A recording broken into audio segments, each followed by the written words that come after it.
اسی میں ایک سوال ہے جی، محرم میں نکاح کرنا کیسا ہے؟ یہ سوال بھی ظہور احمد نے کشمیر سے پوچھا ہے۔ محرم میں نکاح کرنا بھی جائز ہے، بلکہ ہمارے مسلک کے مطابق باعث برکت ہے، کیونکہ محرم کو اللہ کے نبی نے محترم قرار دیا ہے، جو قابل احترام مہینہ ہے تو مقدس ہے، تو مقدس مہینے میں عبادت کا ثواب بھی زیادہ ہوتا ہے، اور نکاح بھی شریعت میں عبادت ہے۔ نکاح کیسے عبادت ہے؟ شریعت نے نکاح میں عبادت کا رنگ ڈال دیا ہے۔ دیکھیں آپ کہ نکاح ایک معاملہ ہے، لیکن اس سے پہلے خطبہ بھی ہوتا ہے۔ خطبہ جمعے کی نماز سے پہلے ہوتا ہے، خطبہ عید کی نماز سے پہلے ہوتا ہے، خطبہ استسقاء کی نماز سے پہلے ہوتا ہے، خطبہ حج میں ہوتا ہے۔ یہ ساری عبادتیں ہیں نا جس میں خطبہ ہے، لیکن اسلام نے کیا کہا؟ نکاح سے پہلے بھی خطبہ ہوگا۔ اس کا مطلب اسلام نکاح کو عبادت قرار دے رہا ہے، نکاح میں عبادت کا رنگ بھر رہا ہے۔ تو عبادتیں تو مقدس مہینے میں زیادہ ثواب ہوتا ہے ان میں۔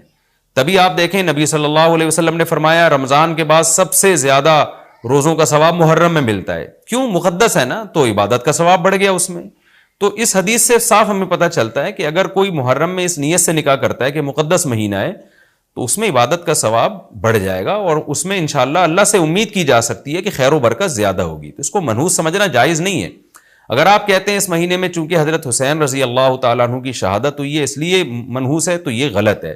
ایک تو ہماری نظر میں شہادت ایک بہت مقدس مقام ہے، اس کی وجہ سے کوئی مہینہ منحوس نہیں ہو سکتا، مقدس تو ہو سکتا ہے، منحوس نہیں ہو سکتا۔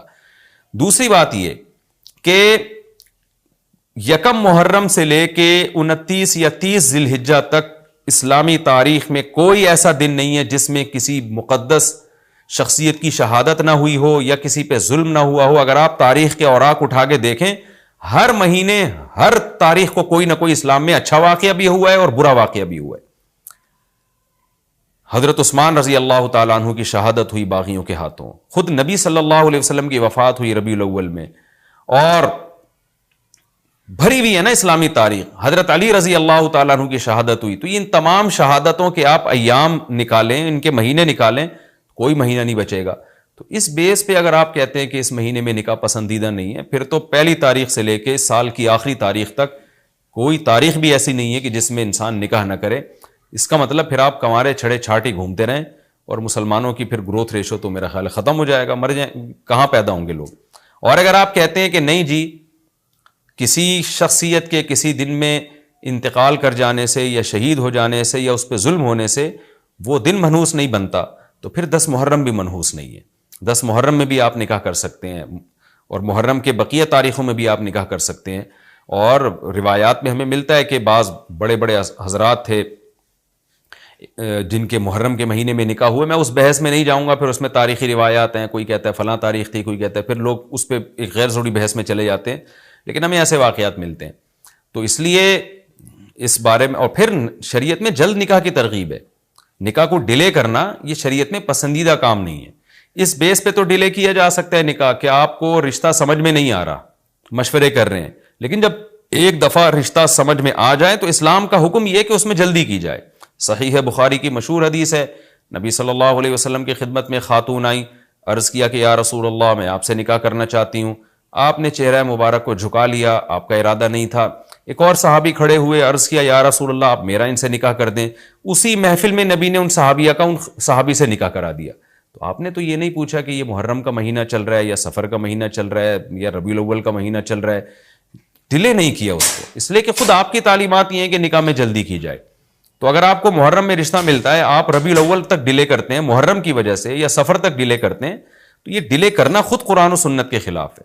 جس چیز میں تعجیل مقصود ہے، جس چیز کو شریعت نے جلدی کا حکم دیا، اس عبداللہ بن مسعود رضی اللہ تعالیٰ عنہ فرماتے تھے، مصنف ابن ابی شیبہ کی روایت ہے کہ مجھے پتا چل جائے نا کہ میری زندگی میں صرف ایک رات باقی ہے، اگلے دن میں نے مر جانا ہے، اور میرے نکاح میں کوئی عورت نہ ہو، میں وہ رات بھی نکاح کے بغیر نہیں گزاروں گا، میں بیوی کے بغیر نہیں گزاروں گا، اس خوف سے کہ مجھے کہیں فتنہ نہ ہو جائے۔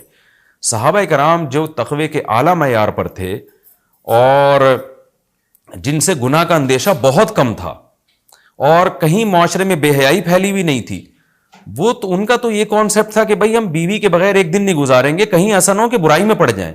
اور آج چاروں طرف بےہودگی پھیل رہی ہے، چاروں طرف بے شرمی، بے حیائی، انٹرنیٹ پر بےہودہ چیزیں، آپ یوٹیوب میں ویڈیو میں جائیں فحش چیزیں آ رہی ہیں، ہر چیز آپ کی شہوت کو برانگیختہ کرنے والی ہے، اور اس میں آپ یہ کہیں کہ ایک رشتہ طے بھی ہو چکا ہے، آپ صرف اس بیس پر آپ اس کو ڈیلے کر رہے ہیں، ایک مہینہ 2 مہینہ، وہ لوگ سفر میں بھی نہیں کر رہے ہوتے، اور اس بیس پہ آپ ڈیلے کر رہے ہیں، اس میں خطرہ ہوتا ہے کہ مرد کسی گناہ میں نہ پڑ جائے، عورت کسی گناہ میں نہ پڑ جائے، تو شریعت اس کی آپ کو اجازت نہیں دیتی ہے۔ اور پھر اس میں یہ بھی ہوتا ہے کہ اگر آپ ڈیلے کرتے ہیں تو منگنیاں توڑنے کا شیطان کو موقع بہت ملتا ہے۔ میرے سامنے ایسے درجنوں واقعات ہیں، رشتہ طے ہوا لیکن جی چونکہ محرم ہے یا سفر آ رہا ہے تو ہم ربیع الاول میں کریں گے، یا منگنی کو کسی بھی وجہ سے ڈیلے کر دیا، تو جب منگنی ڈیلے ہوتی ہے، یعنی نکاح ڈیلے ہوتا ہے، منگنی ہو گئی، نکاح کو ڈیلے کر رہے ہیں آپ، اس میں شیطان پھر دونوں کو لڑواتا ہے، منگنیاں ٹوٹتی ہیں، اکثر نفرتیں پھیلتی ہیں، غلط فہمیاں، بدگمانیاں شیطان کو پھیلانے کا موقع ملتا ہے۔ اس لیے شریعت میں تو منگنی کا لفظ ہی نہیں ہے، شریعت میں ہے خطبہ۔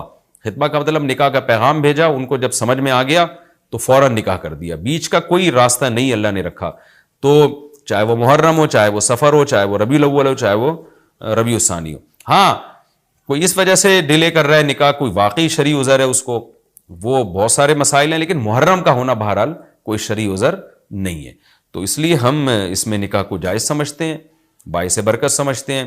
پھر میں بار بار بتا رہا ہوں کہ جو وہ شیعہ حضرات جو کر رہے ہیں ان کو کرنے دیں، میں آپ کو آپ کے مسلک کی بات بتا رہا ہوں۔ ہم جو قرآن و سنت کو اور اصحاب رسول کو فالو کرتے ہیں اور اہل بیت کو بھی مانتے ہیں، ہم ان کی بات کر رہے ہیں۔ وہ بھی دعویٰ کرتے ہیں کہ ہم مانتے ہیں، تو ان کو ان کے دعوے پہ رہنے دیں، ہم تو وہی بات کریں گے جو ہمیں صحیح لگے گی۔